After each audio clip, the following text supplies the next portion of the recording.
masyado. Hindi sila sa kutsahan. Masyado malunod. Kalat mo lang ng gano'n, tapos idiin. Wait. Wait. Yan. Mag-iihaw ka. Hindi ka naggigisa.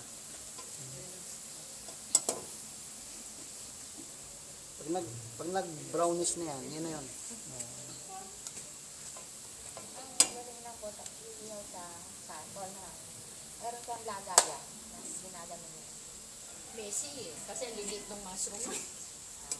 Ang hirap laglagan ng laglagan eh. So, Yung ano, yung... Meron po sa... so bumaksak ako talaga sa kawali.